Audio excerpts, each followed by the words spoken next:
Olá a todos, sejam muito bem-vindos a mais uma correção da personal e hoje nós vamos corrigir prova de geografia referente ao último simulado. Então, sem mais delongas, vamos lá. Nossa primeira questão, uma questão onde ele vai falar sobre a relação de uma comunidade, que ele vai descrever aqui no texto, né, com uma paisagem, né, evidenciando uma prática, perfeito? Aqui a gente vai ter um texto que vai falar sobre o uso da andiroba, ou andiroba, não sei como se pronuncia, uma ave de grande porte, que é um trabalho artesanal transmitido entre gerações, tá? Ou seja, envolve uma tradição aí nesse povo. São geralmente mulheres, ah, são geralmente mulheres e habitam ilhas nas proximidades de Belém, mas há outros grupos em diferentes locais da Amazônia. Os frutos da andiroba caem no solo e liberam sementes. Elas são cozidas e maceradas para a obtenção do óleo, que é empregado nas indústrias cosmética e farmacêutica, também vendido em lojas de produtos naturais. Ou seja, há aqui um uso tradicional, né, desse carapa guianeses, né, desse andiroba, pelo povo, né, de forma bem esporádica mesmo, né, de forma é, a usar ali no contexto cultural do povo mesmo, né, não é uma extração visando uma produção em larga escala, como uma produção industrial, né. É algo, embora ele fale de indústrias, né, você percebe que aqui no texto ele dá um tom muito mais recluso, né? Um tom muito mais local, como se fosse, vamos dizer assim, algo orgânico, né? Então é como se fosse, entre aspas, né? Só dando uma analogia, né? Como se fosse uma roça, né? Uma cultura própria de uma roça, né? E que os habitantes dessa roça, eles vão lá e pegam essa planta e tudo mais para usar no dia a dia deles, né? Então eles mesmos cozem, né? Eles maceram, né? Pelo que o texto aqui dá a entender, e usam no dia a dia isso sem ser algo industrial, né? Sem ser uma produção de larga escala, uma produção industrial mesmo, né? No sentido de ser algo grande, né? Explorado, vamos dizer assim, por grandes indústrias. Não, não é isso, né? É um uso muito local, um uso tradicional, perfeito? Então, essa relação da comunidade mencionada com a paisagem evidencia uma prática marcada pelo quê? Pelo manejo sustentável dos recursos naturais. Então, tem esse recurso natural, que é a andiroba, sei lá, e eles estão fazendo um uso sustentável disso, né? Eles não estão explorando essa plantação como uma atividade industrial em larga escala. Não, eles estão usando no dia a dia. Pelo fato deles estarem usando isso somente pela subsistência própria, né? Pelo uso mesmo para no dia a dia mesmo, né? Sem ser algo que vai usar grande extrativismo, né? Eles estão fazendo um uso sustentável, né? Um uso normal, um uso para a própria subsistência, que é, querendo ou não, é um uso sustentável, né? Não, não é um uso destrutivo, não é um uso extrativista a larga escala, né? A exploração intensiva? Não, né? É justamente o contrário. É justamente o que eu estou batendo na tecla aqui, né? Não é uma exploração intensiva. A apropriação cultural dos saberes tradicionais. Sim, tem uma certa tradição, mas a relação que a comunidade desenvolve com a paisagem em si não é de uma apropriação cultural. A cultura já existe neles, né? Eles têm essa cultura de usar essa planta, né? De usar a andiroba. Ou seja, eles não estão apropriando essa cultura de ninguém, eles não estão pegando esse saber tradicional de ninguém. Essa tradição foi desenvolvida pelo próprio povo, né? Que está lá. Emprego científico dos conhecimentos locais. Não, não é um emprego científico, né? Parece algo muito mais tradicional pelo tom do texto aqui. Parece algo muito mais do povão mesmo, né? Conservação preservacionista das espécies vegetais. Bom, não é também preservacionista, tá? É sustentável, mas não é preservacionista, né? São coisas diferentes. Porque eles usam, né? Eles falam, elas são cozidas e maceradas para a obtenção do óleo que é empregado nas indústrias comércica e farmacêutica. Também vendido em lojas de produtos naturais, ou seja, eles estão comercializando isso, né? Eles não estão preservando ao máximo, né? Não há uma conservação preservacionista, né? Que daria a entender que, vamos dizer assim, essas espécies vegetais vão ficar lá paradas o tempo todo, né? Não, não é isso. Elas são usadas, elas são consumidas, no entanto, é um consumo sustentável, né? Um consumo que não prejudica a natureza. Perfeito? Então, nesse sentido, nosso gabarito é a letra A. Nossa próxima questão é uma questão sobre data centers, e ele vai dar falando aqui pra gente um texto que diz, né, que a empresa assinou uma carta de intenções para construir um grande data center de inteligência artificial. Essa questão se remonta muito a uma questão que nós fizemos em algum dos simulados anteriores. Creio eu que talvez seja o SASUM, né? que tinha uma questão bem semelhante, né? Os simulados gostam de fazer isso, repetir algumas questões, só que com um texto diferente. É basicamente a mesma questão, tá? Era uma questão que falava, ela era mais fácil do que essa, né? Era uma questão que falava sobre os data centers usarem muita água, né? Isso é uma característica comum do data center, né? Como o data center, ele, pelo próprio nome, né? Ele é um centro de dados, é um centro de informações que tem um fluxo tecnológico muito grande, né? Você vai ter que usar computadores, você vai ter que usar inteligência artificial, como por exemplo nesse caso aqui, né? Você vai ter que usar transmissão de dados. Isso tudo envolve tecnologia, isso tudo envolve energia. Então, os data centers, pelo fato deles concentrarem muito uso energético, eles gastam muita energia. E, por consequência, eles vão gastar muita água, tá? Isso era pelo fato para você precisar gerar essa energia para o data center especificamente, né? A questão falava isso no próprio texto. ah, da, da- então, a questão anterior, do simulado anterior, né? Do caso anterior. Então, nesse sentido, ficava muito fácil, ficava muito tranquilo resolver essa questão, porque é basicamente uma repetição daquela outra questão, né? Do texto da outra questão que falava justamente que os data centers eles usam muita água, né? Eles consomem muita energia. E isso está aqui no próprio texto, né? Ah, que ele vai dizer, né? Será administrado em uma sociedade com uma empresa local de produção de energia e representará um investimento de 25 milhões de bilhões de dólares. Ah, né, que aí vai ter que ser um centro de dados projetado numa escala suficiente capaz de abrigar a geração de computação de ar e alcançar uma capacidade de até 500 ah, mil watts, não sei aqui, né, afirmou a presidência, ou seja, megawatts aqui no caso. Ou seja, vai usar muita energia e o próprio texto diz, né, que para conseguir para conseguir preencher essa demanda, eles vão precisar gerar energia, né? Então eles vão ter um investimento aí na produção de energia. E ele fala, na instalação da tecnologia em questão poderá gerar como principal impacto o quê? Então você tem que saber, né? Vai precisar gerar energia, o próprio texto está falando isso. O principal meio de energia é com a água, tá? Em data centers. Isso estava explícito na outra questão, né? Mas mesmo não sabendo disso, talvez desse para acertar essa questão aqui, tá? Só analisando as alternativas. Porque, por exemplo, a letra A fala de contaminação do solo por materiais radioativos. Não faz sentido, né? Porque o texto ele está falando de produção de energia, ele está destacando isso, né? Ampliação do desmatamento destinado à extração de minérios.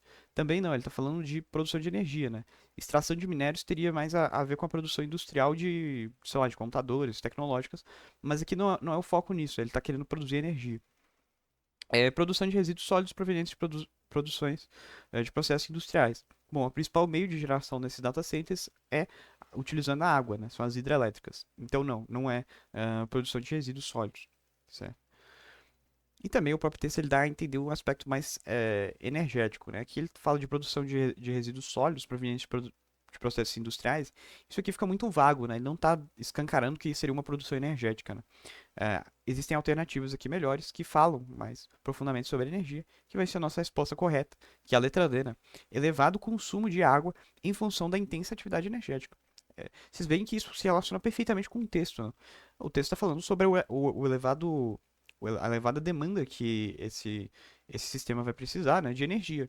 E é isso que a questão está batendo, né? Que é isso que a alternativa está batendo, né? A intensa atividade energética, né? E para isso eles vão gerar por meio do principal meio de geração energética, que é a hidrelétrica, né, com o consumo de água, perfeito? Que é o principal meio desses data centers, tá? Inclusive isso já tinha sido cobrado, como eu falei na outra questão. Intensificação da emissão de poluentes devido à queima de combustíveis fósseis. Não. Né? O principal meio aqui para a geração de energia vai ser por meio da água, tá? Por meio da hidrelétrica, perfeito? Então, nosso gabarito será letra D, tá certo? Até porque ele fala, né, de produção de energia, né? Então, se ele fosse usar combustíveis fósseis, né, vamos assim, empregar diretamente o uso de combustíveis fósseis, ele não estaria gerando energia, né? Ele já estaria meio que comprando essa energia pronta já, né? Não estaria produzindo energia em si. Perfeito? Então, o nosso gabarito é a letra D. Nossa próxima questão é uma questão sobre crescimento urbano e fracionamento de ecossistemas naturais. Aqui é o nosso gabarito aqui, né? Já estou antecipando. Mas basicamente é uma questão que ele vai falar sobre como o crescimento urbano ele tem fracionado mesmo os ecossistemas. Porque é o seguinte, né? Ele vai dar um texto falando o crescimento urbano é um fenômeno global, enfim, vai falar que as cidades estão crescendo, né? E que a fauna silvestre, ou seja, os animais, especialmente em regiões próximas às áreas urbanas, tem sido uma das principais afetadas por esse crescimento descontrolado. O desenvolvimento de áreas urbanas cria barreiras físicas como estradas, cercas e construções. Ou seja, ele cria barreiras dentro dos habitats, dentro dos ecossistemas, né? Ecossistemas, no caso, são a região onde vive essa fauna, onde vivem esses animais, né? Então imagina, tem um ecossistema ali, você constrói uma estrada no meio dali, né? Você constrói uma cidade ali no meio daquele ecossistema. O que que você faz, né? Supondo, vou até desenhar isso aqui, né? Então aqui tem um ecossistema e você cria uma estrada aqui no meio, né? Então é como se você estivesse partindo esse ecossistema em dois, né? Você separa eles.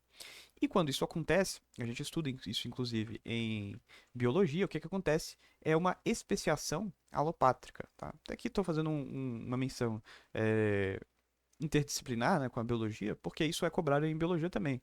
Então é bom saber também, né? Mas não é necessário você saber especificamente isso, né? Só estou falando para aprofundar mesmo. Então a gente tem uma especiação, né, alopátrica, que é justamente essa especialização, ou seja, quando surgem diferentes espécies a partir de uma barreira física, quando você impõe, né, quando você divide um ecossistema que antes ele era único, né, você separa ele, impõe por uma barreira física, seja lá o que for, e aí você separa essas espécies e aí cria, né, diferentes. Você antes tinha um único ecossistema, você dividiu eles, né, e agora você separou, né, então vai ser um habitat diferente e isso vai proporcionar um ambiente diferente de modo que vão surgir novas espécies, tá? Então isso pode ser prejudicial, claro, né? Justamente porque vai haver um menor fluxo gênico e tudo mais. Então, isso dificulta o movimento dos animais e a dispersão de suas populações. Isso está aqui no próprio texto, né? Tais barreiras podem isolar grupos de uma mesma espécie, limitando sua diversidade genética, que é o que eu falei, né? Limita o fluxo genético. Se antes era um ecossistema que estava ali, né? Todo mundo é, poderiam, né? Diferentes espécies, não, perdão. Uma espécie, né? Ela tinha um fluxo gênico, né? Ela podia trocar a genética dela com um grupo muito maior. No entanto, quando você divide, né? Esse ambiente, agora esse grupo fica muito mais restrito. Então vai haver um fluxo genético muito pequeno. E havendo um fluxo genético muito pequeno, ou pelo menos menor do que o anterior, a chance dessa espécie conseguir se adaptar, ela diminui, né? Enfim, tornando-os mais vulneráveis a doenças e à extinção, né? Justamente porque pelo fato de ter o fluxo genético menor, né, uma diversidade genética menor, elas vão conseguir se adaptar menos, né, porque vai haver menos variação. De acordo com essa crítica, o impacto da urbanização nas espécies mencionadas é justificado pelo quê? Assoreamento de rios? Não, né? O que é assoreamento de rios? Assoreamento de rios é principalmente quando você desmata, quando a atividade humana ela desmata a mata ciliar, né, nas regiões de rios, e aí começa a haver deposição de sedimentos nos rios, né? Então os rios começam a ser poluídos por sedimentos, né? Isso seria os assoreamentos de rios. Permeabilização do solo é quando você constrói casas, né? Então você constrói casas, você constrói cidades em cima de um solo, e esse solo ele começa a impermeabilizar, né? Justamente porque as casas são impermeáveis, as estradas elas são impermeáveis, então a água ela não adentra, né? Ela não atravessa essas cidades, né? Então vamos fingir aqui, né, que tem um tanto de casa aqui, né? Quando a chuva cai aqui, né? A chuva ela vai ficar retida aqui, ela não consegue ir para o solo, né? O mesmo acontece com asfalto, por exemplo, né? Como o asfalto ele é a estrada ela é impermeável, né? A água não consegue atravessar para o solo, né? Então o solo vai ficar impermeável. A forma de resolver isso seria colocar vegetação, né? Porque aí as plantas vão absorver essa água e a água consegue ir para o solo. Mas isso não tem nada a ver com o que está sendo dito aqui, né? O que está sendo dito, como eu falei, é especialização alopátrica, ou seja, quando você tem um ecossistema e divide ele, né? Coloca barreiras sobre ele. Elevação de temperatura atmosférica, isso está mais associado ao aquecimento global, e o aquecimento global está associado ao efeito estufa. E o efeito estufa está associado a combustíveis fósseis, ou seja, a emissão de combustíveis fósseis, que vão gerar aí gases do efeito estufa, que aumentam o aquecimento global, tá? Mas não tem nada a ver com isso também. Fracionamento de ecossistemas naturais é o nosso gabarito, né? Muito evidente. Ou seja, é o que o texto está tratando, né? Contaminação de mananciais superficiais. Mananciais são basicamente. Me fugiu a palavra agora, né? Mas seriam como bacias hidrográficas de água doce, né? Então, são regiões de rios, lagos, onde a população geralmente pode tirar água, inclusive, né? Água limpa, água própria, bem própria para o consumo, né? Não totalmente tratada, mas seria uma água que naturalmente já ela tem uma certa, ela já é água doce, né? Ah, ou seja, já é uma rede natural ali, um manancial. É justamente isso, né? Uma bacia hidrográfica ali que possui água, obviamente, água doce, que geralmente dá para você consumir, né? Embora não seja totalmente ideal e não esteja totalmente tratada. Para ser totalmente tratada, teria que passar pelas redes de tratamento da água, né? Que aí sim consolida totalmente essa segurança, né? De você poder beber aquela água. Mas enfim, o nosso gabarito é letra D, tá bem evidente aí pelo texto, por toda a explicação que eu desenvolvi também. E essa questão 62 é uma questão sobre globalismo, tá? Então ele dá um texto aqui pra gente falando sobre globalismo. Inclusive, esse é o próprio título do texto, né? A globalização e as mudanças na configuração espacial da economia mundial. E nós sabemos que com o globalismo há uma interação total do mundo, né? Uma integração do mundo. Que o globalismo, né? Pelo próprio nome diz, né? Uma integração do mundo, ou seja, o globo, né? Ou seja, o mundo todo agora está integrado. O globalismo ele é uma configuração geopolítica, né? Uma configuração econômica onde os países começam a se abrir e se integrar, tanto economicamente quanto politicamente e até culturalmente, né? Então a gente tem, por exemplo, formação de blocos econômicos, a gente tem formação de blocos de mercado, né, de fluxo de mercado, então a importação e a exportação ocorrendo pelo mundo todo, o tempo todo. A gente tem também exportação e importação de cultura, né? Quantas vezes a gente não ouve músicas em inglês, quantas vezes a gente não aprende, estuda inglês justamente para ter uma integração cultural, para quantas vezes a gente não consome, sei lá, algumas pessoas consomem música coreana, algumas pessoas assistem desenhos japoneses, algumas pessoas consomem produtos da China, né? A gente consome produtos da China. Isso aí, no caso, seria mais econômico e não cultural, né? Mas consome também. Isso tudo tá ligado à globalização, né? Ou seja, a integração nesses vários aspectos geográficos mesmo, né? Esses aspectos geopolíticos, ou seja, ah, tanto politicamente, né, com a formação de blocos econômicos, tanto culturalmente, com essa importação e exportação de cultura, tanto economicamente, né, com a importação e exportação o tempo todo de produtos entre as diferentes nações, isso forma o globalismo, né, que é justamente essa integração do mundo todo. Né, todo mundo agora está ligado, seja economicamente, culturalmente, seja politicamente e, enfim, tecnologicamente. Né, a gente tem internet e tudo mais. Então, nesse sentido, é o globalismo. Ele dá uma explicação aí também parecida aqui no texto. E nesse sentido, né, um fator estruturante que explica essa dinâmica descrita no texto é a evolução dos sistemas de transporte de longa distância. Quer dizer, se o globalismo ele integra o mundo, né, ou seja, ele cria ligações entre o mundo inteiro, é de se esperar que haja uma evolução dos sistemas de transporte. Né? Ou seja, a gente tem que ter avião, a gente tem que ter desenvolvimento de sistemas de transporte para conseguir transportar mercadorias, já que agora a gente está num mundo interligado, e tem que transportar pessoas também, né? Então, uma pessoa, seja pelo próprio, sei lá, industrialmente, não, o CEO de uma empresa, ele tem que viajar para outro país para, sei lá, criar um, um posto lá naquele país, por exemplo, criar um, um- colocar a empresa dele naquele país, ou sei lá, né, ter uma reunião com outro cara lá, né, de outro país para decidir algo que vai ser necessário para a empresa dele, ou seja, tem que haver essa evolução do sistema de transporte. Pode ser que também uma pessoa estuda no exterior, mas tem que pegar o avião para visitar a família, enfim, tudo isso, né, tem esse aspecto. Aí tem os aspectos mercadológicos também, né? Se você, por exemplo, ficou muito famoso no caso aqui do Brasil, né, dos produtos chineses. Se você compra uma coisa na China, essa é coisa que tem que chegar aqui no Brasil de alguma forma, né? Então você tem que desenvolver, você tem que evoluir o sistema de transporte para conseguir transitar, né? Fazer essa transição lá da China até o Brasil para o produto chegar aqui, né? Então isso tudo é fruto do globalismo, né? Tem que haver uma evolução do sistema de transporte de longa distância. Crescimento de barreiras alfandegárias não faz sentido, porque justamente o que ocorre é uma integração econômica entre os países. Os países eles precisam, como eles estão cada vez mais por conta da globalização, ligados um ao outro economicamente, ou seja, eles estão importando e exportando o tempo todo produtos de outros países, não vai haver um crescimento de barreiras alfandegárias. Barreiras alfandegárias seriam impostos, seriam, vamos dizer assim, impeditivos a esse fluxo comercial, certo? Então, o que tem que haver, na verdade, o que geralmente ocorre, né, no globalismo é justamente uma integração econômica, ou seja, a diminuição dessas barreiras alfandegárias. E isso geralmente se dá, né, pela construção de blocos econômicos também. Letra C, diminuição das disparidades econômicas entre os países. Também não, porque a globalização, como ela cria, né, esse fluxo econômico de importação e exportação, e isso vai abrir isso vai abrir brecha, né, para a gente ter exploração de países. Então, por exemplo, eu posso, isso é muito comum, né?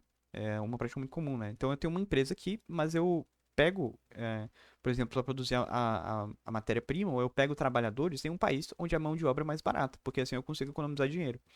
E isso cria disparidades econômicas, né? Todo esse jogo aí de importação e exportação, né? Porque você pode focar, por exemplo, em produzir produtos de alto valor agregado, enquanto que tem um país que produz só a matéria-prima para você usar, né? Então você vai lá e compra na mão dele, ele vai ficar com uma merreca, né? Porque o produto dele tem baixo valor agregado, enquanto você vai construir algo de alto valor agregado e depois ainda vai vender para aquele país, né? Que é, por exemplo, o que acontece hoje com as grandes potências, Estados Unidos, China. Eles produzem produtos de alto valor agregado, é, com a nossa matéria-prima, que a gente, por exemplo, aqui no Brasil produz. Eles compram essa matéria-prima da gente, eles usam essa matéria-prima e constroem valores de produtos de valor agregado, como celulares, computadores e coisas de alta tecnologia. E depois eles ainda exportam de volta pra gente isso, né? Então a gente, além de ganhar pouco exportando, porque a matéria-prima ela tem muito baixo valor comparado a essas tecnologias, além da gente ganhar pouco, a gente ainda depois compra na mão deles de novo o valor agregado, né? Então a gente sai na desvantagem, né? Ou seja, há um crescimento dessas disparidades econômicas com a ascensão do globalismo. Contenção dos incentivos privados em pesquisas científicas. Pelo contrário, né? Eu acabei de falar, inclusive, de um aspecto aqui onde há um aumento da produção tecnológica, né? Justamente por conta desse fluxo econômico. Inclusive também, né, pelo fato dos países estarem mais ligados, tanto economicamente quanto culturalmente, isso permite um fluxo tecnológico muito maior, um fluxo científico, né? Então, por exemplo, antigamente, a comunidade científica ela estava restrita a um pequeno grupo ali, né? Então, você imagina, as universidades europeias, antigamente, elas estavam concentradas ali, né? Então, por exemplo, um cara lá na Inglaterra, na Universidade de Oxford, ele não tinha como saber o que estava acontecendo lá na Índia, né? Sei lá, podia ter um indiano, no mesmo momento que esse cara estava lá em Oxford, descobrindo uma coisa fundamental que seria essencial para esse cara lá em Oxford descobrir outra coisa. No entanto, como eles não tinham como se conversar, né, não teria como o indiano ter o contato com o inglês, né? Não teria como eles terem essa integração informacional, né? Não teria como eles repassarem as descobertas científicas deles. Só que com o advento do globalismo, a gente tem internet e essas informações fluem muito mais. Então, você tem um acesso a uma gama de informações muito maior do que antigamente. E isso permite um avanço científico, um avanço tecnológico muito maior. Enfraquecimento dos fluxos de capital no mercado financeiro. Pelo contrário, né, o globalismo, como eu falei, ele integra o mundo em seus diversos aspectos, inclusive econômico. Ou seja, se há uma maior integração econômica, os países tendem a ter um maior fluxo de capital, uma troca maior de mercadorias, então maior importação e exportação. Isso é muito comum, né? Ou seja, os países o tempo todo estão comercializando no globalismo, na nossa atual situação geopolítica, perfeito? Então, nosso gabarito é letra A. Nossa próxima questão é a questão sobre aquecimento e onde ele vai falar aqui pra gente sobre como as atividades humanas, principalmente as emissões de gás de efeito estufa, levam ao aquecimento global. Claro, nós já sabemos disso, né? Ah, e ele vai perguntar, né, que uma ação que contribui para a contenção do cenário de aquecimento global descrito é a letra A, né? Perdão, letra A não. Letra B, aplicação de medidas de transição energética, né? O que gera o aquecimento global são, como ele diz, né, os gases de efeito estufa, né? E o que gera gases de efeito estufa são os combustíveis fósseis, certo? Então, combustíveis fósseis, eles liberam CO2, que é um gás de efeito estufa, que provoca o aquecimento global. Ah, combustíveis fósseis, perfeito? Então, um meio de resolver esse problema é conter a emissão desses gases de efeito estufa em decorrência dos combustíveis fósseis. Para fazer isso, em vez da gente usar combustível fóssil, a gente usa um combustível mais limpo, tá? Então, essa é a aplicação. Isso é o modo de conter o aquecimento global, né? Mudar, principalmente a fonte energética, né? Usar mais fontes energéticas mais limpas, né? e evitar essas fontes energéticas sujas, como os combustíveis fósseis, que emitam, né, gases de efeito estufa. Letra A fala sobre ampliação do setor de construção civil. Não, né? Construção civil usa muito, por exemplo, cimento, né? E cimento libera CO2. Fora que para fazer cimento você vai ter que provavelmente desmatar, você vai ter que usar máquinas, você vai ter que é, usar coisas que vão realmente emitir CO2, né? Que vão emitir gases de efeito estufa. Expansão de indústrias de produção de celulose. Provavelmente para você fazer isso você vai ter que primeiro, né, usar máquinas que vão usar combustíveis fósseis e segundo você também vai ter que desmatar, né? Então isso, né, é muito ruim também porque queimadas e tudo mais, desmatamento também prejudica, né, essa questão do aquecimento global.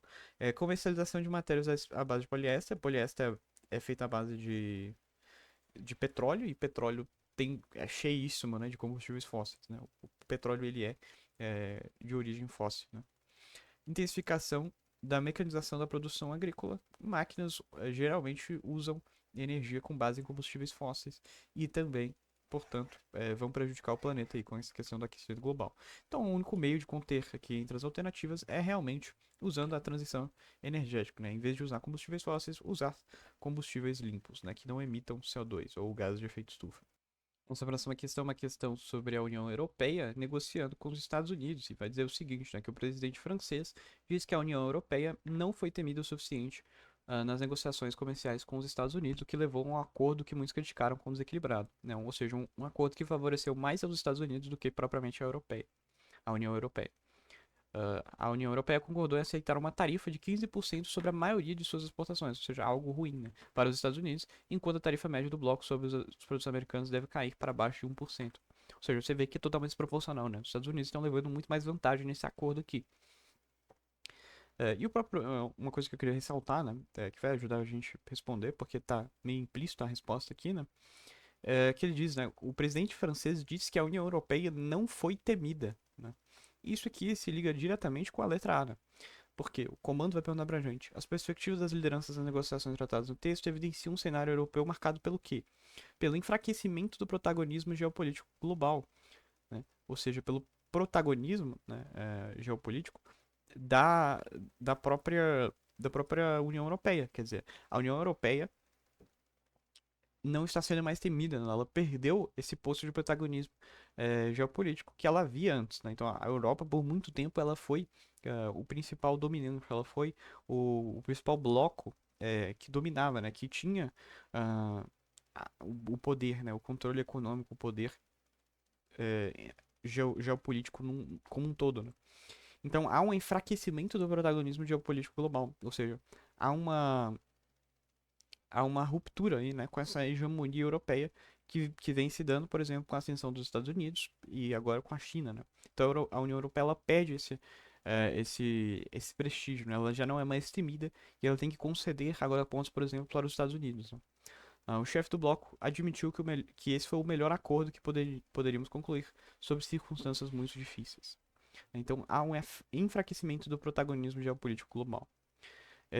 Letra B. Esgotamento das relações internacionais multipolares. Não, né? O próprio texto mostra uma relação entre dois polos, né? O polo europeu e o polo estadunidense. Ou seja, não houve esgotamento, elas continuam existindo, afinal nós estamos ainda no globalismo, né? Ou seja, tem o tempo todo diferentes polos negociando em seus diferentes aspectos tecnológicos, econômicos e políticos, né? Então, o tempo todo tem diferentes polos negociando, né? Cumprindo aí relações, perfeito? Crescimento dos sentimentos nacionalistas locais. Não, né? A gente está na era do globalismo, né? Então o nacionalismo hoje em dia ele é muito mais fraco. É, tá certo que houve um renascimento, né? Porque as coisas começaram a ficar muito globalizadas, né?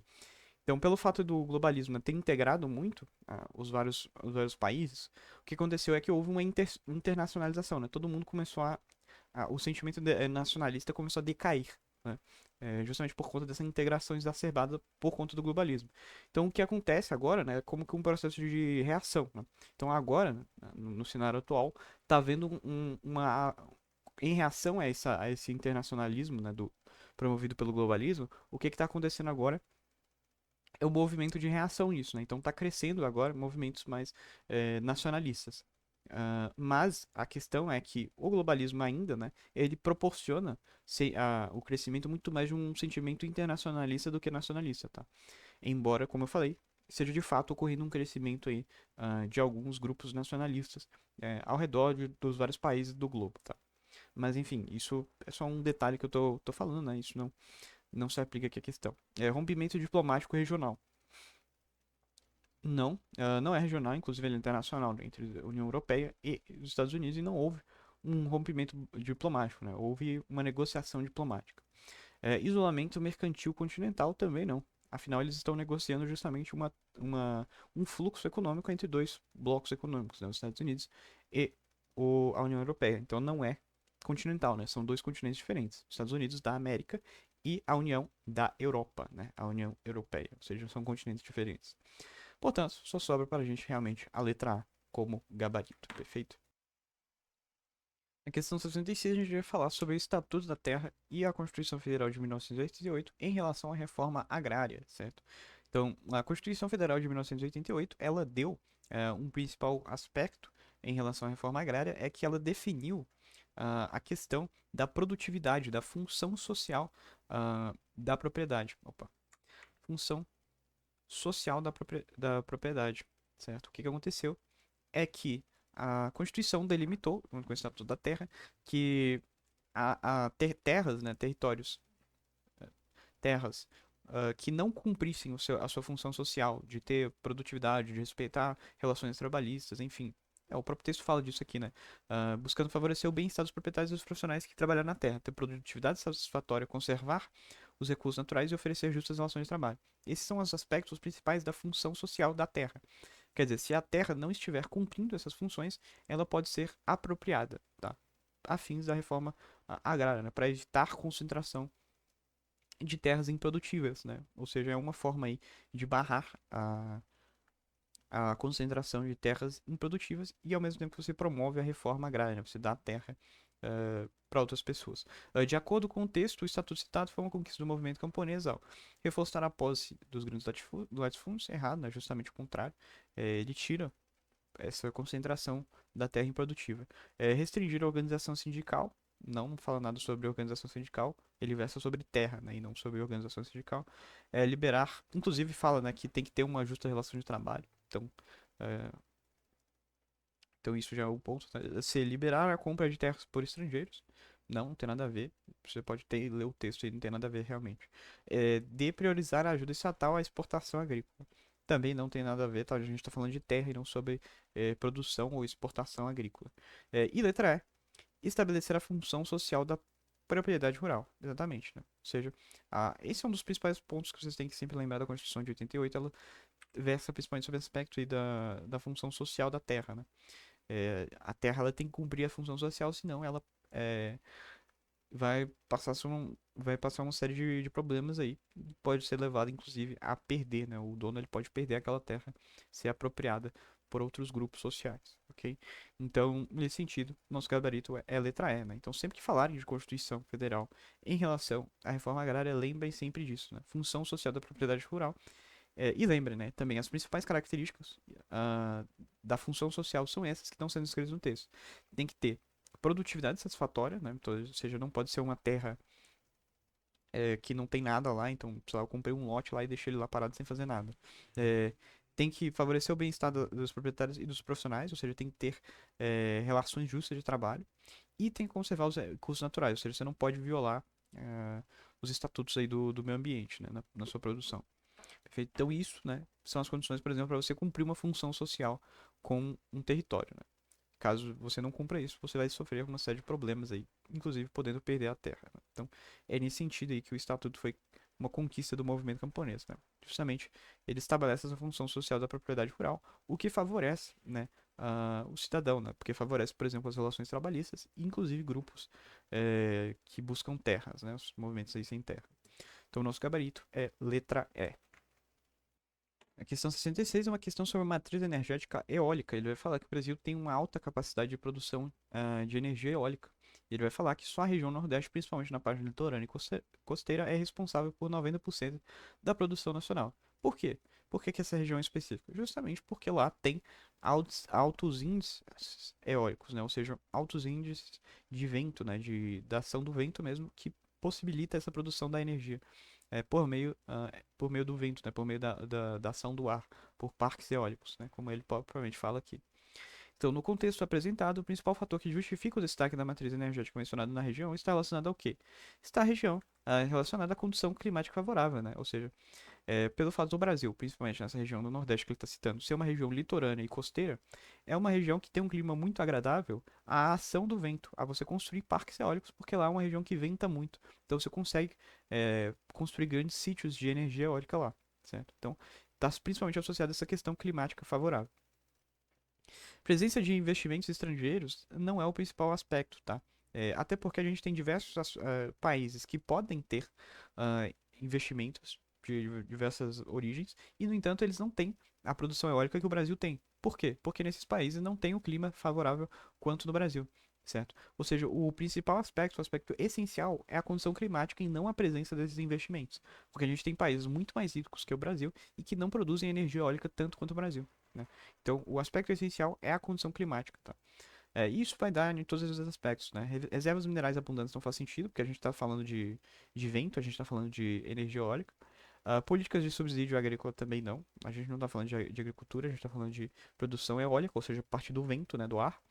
E mão de obra barata também não, porque o que importa é a ação do vento e não a mão de obra em si. Claro que você vai usar a mão de obra, mas se você não tiver vento, não tem como você produzir energia, né? Então, nosso gabarito é letra D. Nossa próxima questão, a questão 69, é uma questão que vai falar sobre a irrigação, técnicas de irrigação. Então ele vai dar uma imagem aqui pra gente, mostrando a utilização da irrigação, né, uma imagem aérea aqui mostrando a técnica de irrigação sendo utilizada aí na produção, perfeito, no cultivo da agricultura. E ele pergunta qual que é o principal objetivo dessa utilização da técnica de irrigação. Bom, vocês percebam que aqui ele está usando isso a fins de produções agrícolas. Esse é o próprio título do texto, né?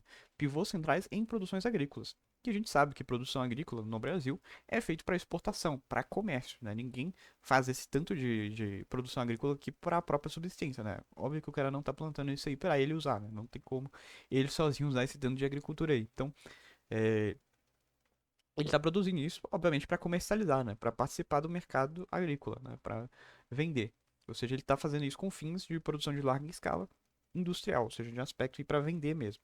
É, Ou seja, ele quer produzir muito para ele vender muito, né? Para ele lucrar muito. Então é um aspecto aí de exportação mesmo. Tá? Então, primeiro, então a gente já eliminaria, né? A letra A, por exemplo, viabilizar sistemas agroflorestais. O produtor ele não está nem aí com o sistema agroflorestal, ele quer produzir, ele quer ganhar dinheiro, ele quer lucrar. Ele não está nem aí com o sistema agroflorestal. É preservar métodos tradicionais. Para ele, tanto faz se é método tradicional ou não. O que ele quer fazer é produzir, ele quer ganhar dinheiro, ele quer produzir o máximo que der com a maior qualidade possível para ele vender e ganhar o máximo de dinheiro. Proteger a biodiversidade local. Ele também não está nem aí com biodiversidade local. Ele quer ganhar dinheiro, ele quer produzir. Possibilitar a prática da hidroponia. O que é hidroponia? Hidroponia é você produzir sem precisar do solo.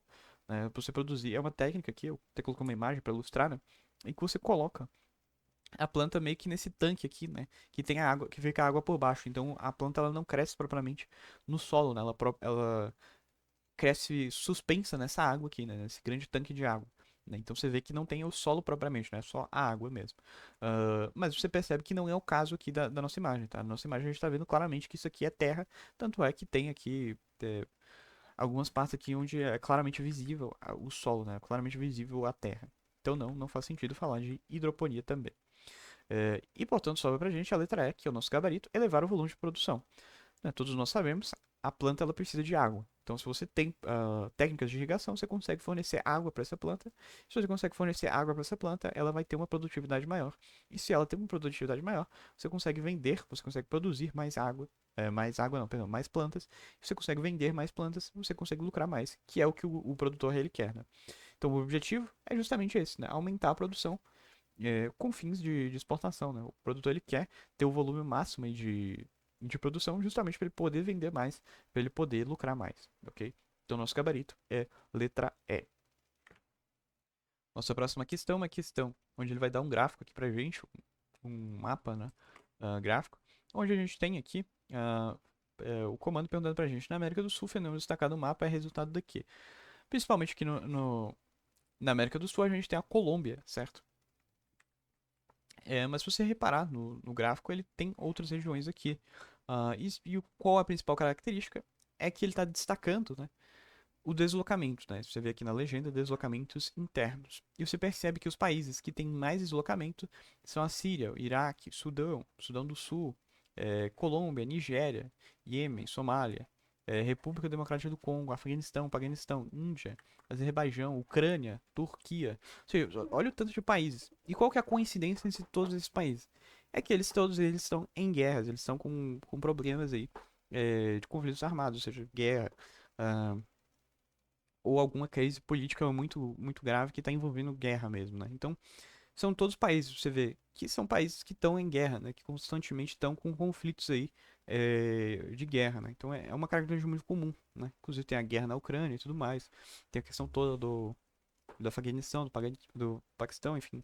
Você vê aqui o Iraque também, né? Então, você vê que são países realmente que estão em guerra, ou países que tá com uma condição realmente aí de problemas ah, internos mesmo, né? Então, nesse sentido, o fenômeno destacado no mapa é resultado do quê? Crise sanitária? Não, né? Não é uma doença específica, não é uma pandemia, né? São conflitos armados, são guerras, né? Não é intolerância religiosa também, né? Que é intolerância religiosa que tem lá na Ucrânia? Não, é guerra lá, né?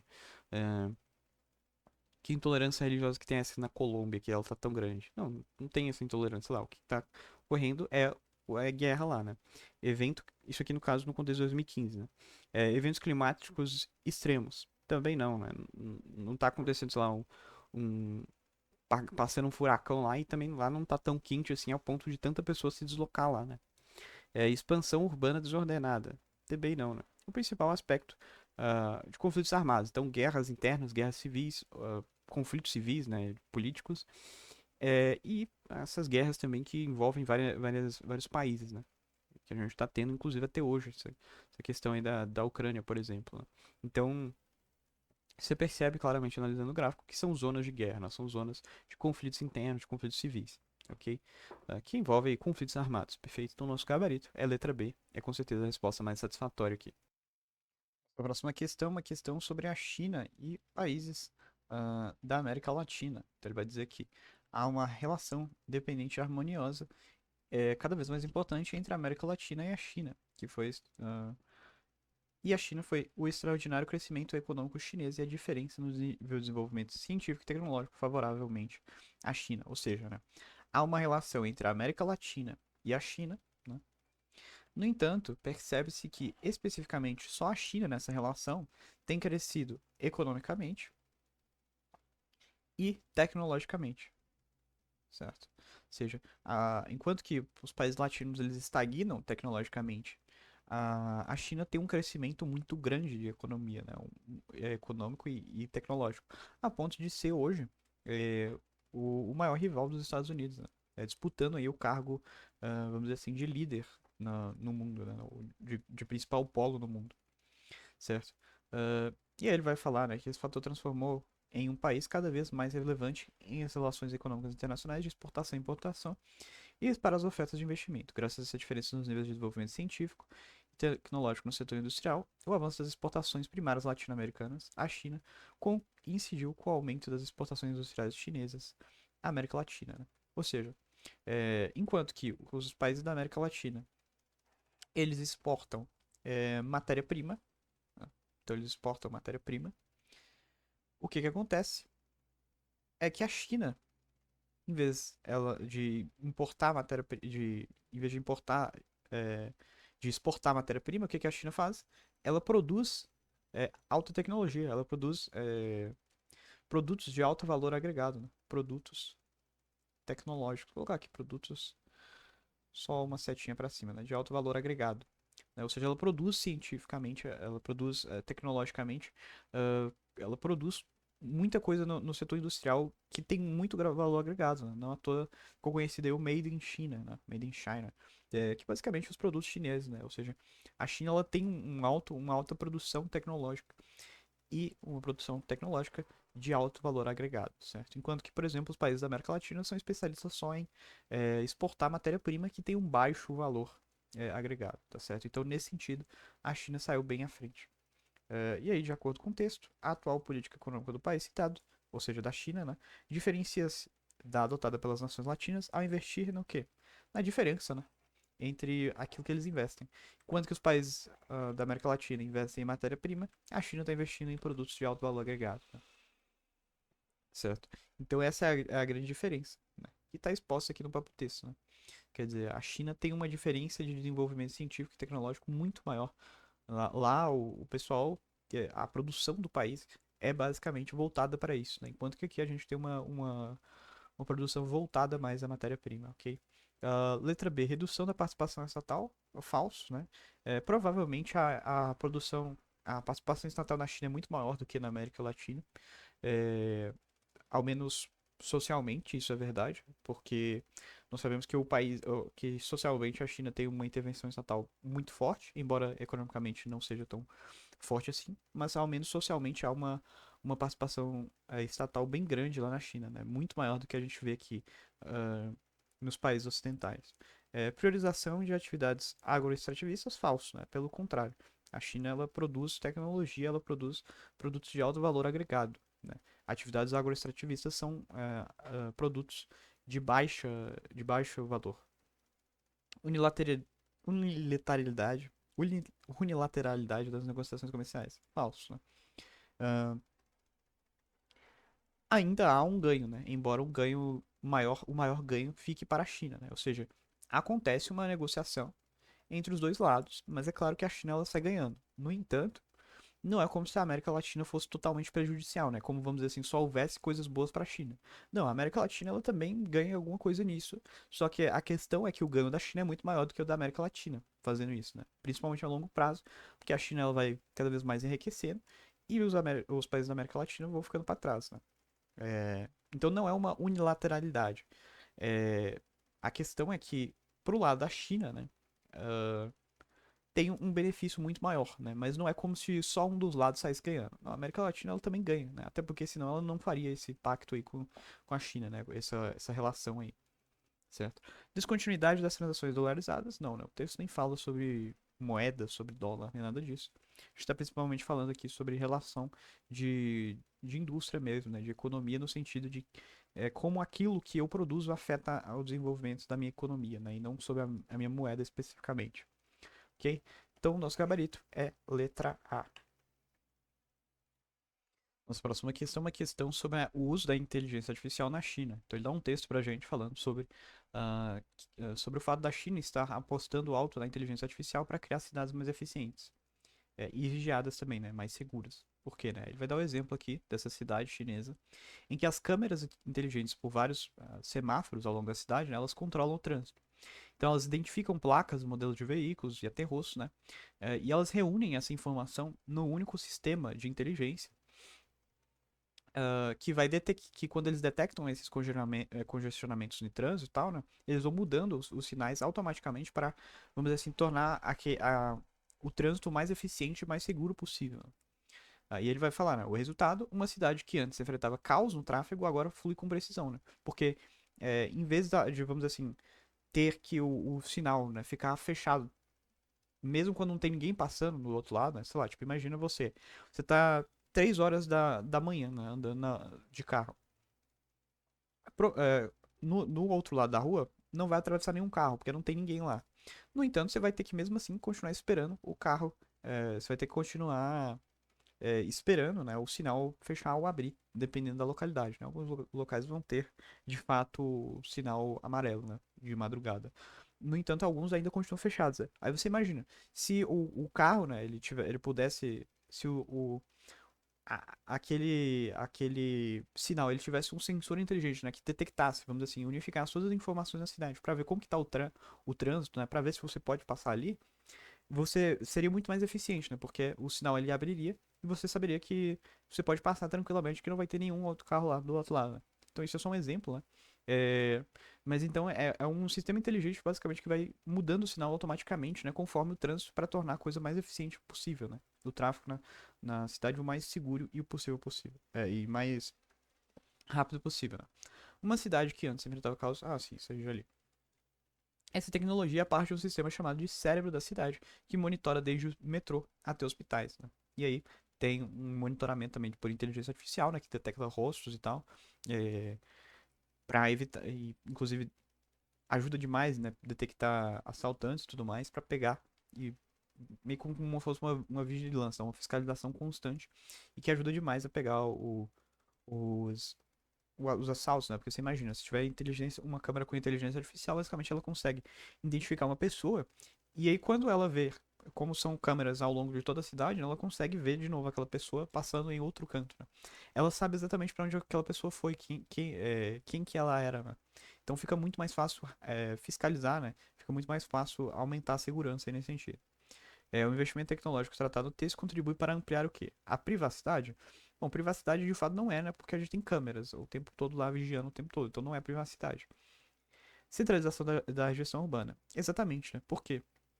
Porque todos esses dados, com a própria questão da entender, eles são centralizados naquilo que a gente chama de cérebro da cidade.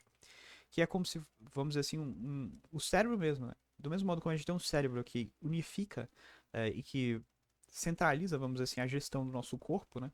Ele está fazendo um comparativo, né? Que a gente tem também o cérebro da cidade, que seria essa inteligência artificial, que vai pegar, né, todas as informações provenientes aí dessas câmeras, provenientes da identificação de placas, de modelos de veículos, de rostos de pessoas, e ele vai pegar todas essas informações provindas, né, em cada localidade da cidade, e ele vai unificar tudo isso numa única inteligência artificial. Né? Ele pega todas as informações e unifica todas as informações e organiza essas informações de modo que a gente tenha a gestão urbana da forma mais eficiente possível, né? Então, por isso que é uma centralização.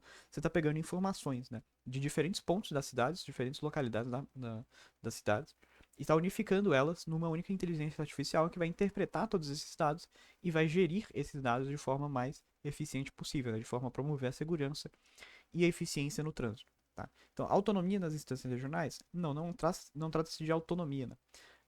A inteligência artificial ela tem que ser algo único, né? Ela não pode ser descentralizada, né? Como a própria letra E também vai falar, né? Descentralização. Tá errado descentralização, não pode ser. Porque, na verdade, é uma unificação, né? Se for descentralizado, vai virar uma bagunça, você imagina. Você imagina, por exemplo, se só um semáforo automático, né, com inteligência artificial, a inteligência dele fosse separada da do outro. Como eles são totalmente separados, né, não teria como haver uma comunicação entre eles, de modo que isso ia criar um caos, né? Porque aí ia ficar um caos realmente, porque não ia ter uma unificação das informações, né? Então, para que isso funcione, para que esse sistema funcione, né? Tem que haver uma única inteligência artificial ordenadora, né? Tem que ter um único cérebro, vamos dizer assim. Uma centralização realmente da gestão, né? De modo que essa centralização, essa inteligência artificial central, né? Ela vai pegar os dados de cada uma das localidades e vai cruzar esses dados, vai organizar esses dados de forma a promover a maior ordem, né? Então, não é uma descentralização, não pode ser descentralização, porque se for assim, vai haver aí um caos, né? Porque aí se for descentralizado, né, cada local vai ter a sua própria gestão diferente, só que isso pode impactar, né? Como a cidade é uma única, como a cidade é uma conexão, né, de vários locais, isso vai criar um caos, né? Então tem que ser centralizado. Letra D, superação do policiamento humano, também não, né? O fato de ter câmeras vigiando e tudo mais, isso é só um complemento, né? Isso é só uma ajuda a mais que vai melhorar a questão da segurança, mas que não vai impedir uh, ainda, né, que nós tenhamos policiamento humano, ok? Nossa próxima questão é uma questão super tranquila de fuso horário, tá? Então ele dá aqui pra gente um jogo aqui que vai ter, né, da seleção feminina brasileira, que começará às 14h15 no horário de Brasília. Na Brasília está aqui, né, no fuso horário GMT, né, menos 3 horas em relação ao esqueci agora o meridiano de Greenwich, né, que fica lá na Inglaterra. Então, nesse sentido, né, ele quer saber qual que é o horário lá no Rio Branco, no Acre, tá? Que fica a menos 5 horas. Vocês percebam que a diferença é de 2 horas, tá? E como o Acre ele tá à esquerda, né? Ele tá mais atrasado em relação ao fuso horário. Ou seja, essa diferença vai ser de 2 horas em relação a Brasília para trás, né? Ou seja, vai ser lá, enquanto aqui em Brasília, né, for 14 horas e 15. No Acre serão 12 horas e 15, tá? Por quê? Porque o Acre ele tem uma diferença de fuso horário aí de 2 horas e o Acre está à esquerda, tá? Então à esquerda é, sempre você pega aí atrasado, né? Ou seja, você vai diminuir em vez de acrescentar, né? Se tivesse à direita, aí sim você teria que acrescentar essa diferença em vez de reduzir. Mas como ele está à esquerda, a gente vai reduzir. Portanto, nosso gabarito é letra A. Questão super tranquilinha aqui de fuso horário. A questão 88 é uma questão sobre blocos econômicos, tá? Que vai falar que os BRICS, ahn, nos últimos dias da presidência russa do BRICS, o Belarus, né? Belarus, Bolívia, Cazaquistão, Cuba, Malásia, Tailândia, Uganda e o Uzbequistão foram anunciados como países parceiros do BRICS, ok? Ele vai falar, o processo de adesão é realizado em etapas, a primeira são consultas e tal. Em seguida, os líderes de agrupamento, pá, pá, pá, pá. Finalizadas as consultas, a divulgação dos outros parceiros acontece à medida que eles aceitam o convite, né? E ele pergunta qual que seria o objetivo de isso acontecer, tá? O BRICS, ele é um bloco econômico, tá? Ou seja, o principal interesse, né, do BRICS, ele tem que ser um interesse econômico, né? Então, se o BRICS, né, que é um país formado aí por Brasil, Rússia, Índia, China e África do Sul, né? Se é o BRICS, né? Na verdade agora a gente tem muito mais países, tá? Mas a sigla, né, BRICS quer dizer isso. Uh, Se a gente tem esses países, né, e ele é um bloco econômico, né, o principal de interesse dele vai ser fazer, né, facilitar o fluxo econômico, né, facilitar o comércio econômico. Então, o principal objetivo, né, desse bloco, né, ao fazer parcerias com os países é justamente facilitar a economia, tá? Então, constitui uma aliança militar de defesa mútua? Não, né? Ele é um bloco econômico, ele não é um bloco, não é um bloco militar, certo? Restringir o comércio com países desenvolvidos? Não, né? Até porque a China, que é um dos países desenvolvidos, por exemplo, tá lá, né? É um dos países integrantes do BRICS. E ele é um bloco econômico, né? O interesse dele é justamente fazer comércio com outros países, né? Então não faz sentido falar em restringir o comércio. Dispensar a ONU como órgão mediador de conflitos também não, né? O BRICS ele é um bloco econômico e não um órgão mediador de conflitos. Unificar as políticas monetárias dos países parceiros. Exatamente. Ou seja, você unificar, você conseguir integrar economicamente com outros países, né? Para facilitar o comércio. Ampliar a representatividade de nações do sul global, falso, né? Por exemplo, a gente tem a Rússia, né, no BRICS, que não é do sul, né? A gente tem a Rússia que fica no norte do país, né? Enfim, e a gente tem outros países também. Então, não é só do sul global, ok? Então, nosso gabarito é letra D. Perfeito? Principalmente porque é um bloco econômico, né? Então, o principal interesse dele, você já imagina, né? É econômico, ou seja, unificar as políticas monetárias que tem tudo a ver com o propósito do BRICS, né? Que é justamente integrar economicamente os países aí. Por fim, nós fazemos uma questão sobre o desmatamento na Caatinga, né? Ele dá um texto aqui falando sobre isso. E ele vai falar, né, que a Caatinga chama a atenção dos pesquisadores ao evidenciar uma expressiva capacidade de capturar carbono. É, e o carbono é principalmente um gás de efeito estufa. E, portanto, se a caatinga ela absorve, né, o carbono, que é um gás de efeito estufa, ela também contribui para combater o aquecimento global. Né? De acordo com as características do bioma descrito no texto 2, que é no caso da caatinga, né, o impacto da ação antrópica expressa no texto 1, que é o desmatamento da caatinga, né, é a intensificação do quê? Bom, se a caatinga ela absorve gases de efeito estufa e o homem está desmatando a caatinga, isso quer dizer que o homem está, portanto, intensificando o aquecimento global, né? Porque o aquecimento global ele é formado por gases de efeito estufa. E a caatinga justamente absorve esses gases. Então, a partir do momento que você começa a desmatar a caatinga, né, você está perdendo, portanto, esse papel absorvedor que ela tem, né, desses gases. E, portanto, esses gases eles vão começar a se acumular, gerando um aquecimento global, certo? E, portanto, o impacto dessa ação antrópica, né, de desmatar a caatinga é a intensificação da elevação térmica global. Vamos entender só as outras alternativas aqui. A letra A vai falar de inversão térmica. A inversão térmica, como o próprio nome diz, é a inversão entre a temperatura, principalmente no caso, a temperatura do ar. Isso vai acontecer quando, principalmente, né, no caso, né, há uma inversão do ar. Então, a gente tem o ar quente, né, que fica embaixo, e o ar frio que fica em cima.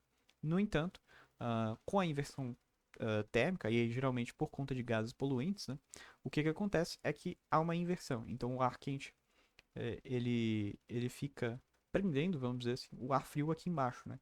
Então o ar frio ele fica aqui preso e ele acumula todos esses poluentes aqui na parte de baixo, próxima à cidade, e isso vai gerar uma série de doenças, tá? Porque esses poluentes eles ficam pressionados aqui nesse ar frio, certo? Em vez de ficarem dispersos, como por exemplo nesse primeiro caso aqui, sem a inversão, né? Então a gente tem dois casos, um caso sem inversão e com com a inversão, né? Então você percebe, né, que com a inversão uh, há um aprisionamento, né, desses poluentes nessa camada de ar frio que provoca aí, né, a poluição das cidades e o aumento de doenças, né? O que não tem nada a ver com o desmatamento da caatinga, né? Portanto, não pode ser nosso gabarito. Contaminação edáfica também não tem relação nenhuma, né? Certo? Porque edáfica é basicamente do solo. Então, contaminação edáfica seria o solo ser contaminado, né? Não faz sentido. A gente não está falando de contaminação do solo, a gente está falando de aprisionamento de gases de efeito estufa, né, e o desmatamento, né? Então, que não tem a ver com a contaminação do solo propriamente. Precipitação ácida local também não tem nenhuma relação com desmatamento, né? Desmatamento, principalmente no aspecto aí dos gases de efeito estufa e do aquecimento global, né? Poluição hídrica também não, né? Desmatamento não necessariamente vai poluir hidricamente, ok? Então, nosso gabarito será a letra D. E esta foi, portanto, a nossa última questão. Muito obrigado e até a próxima.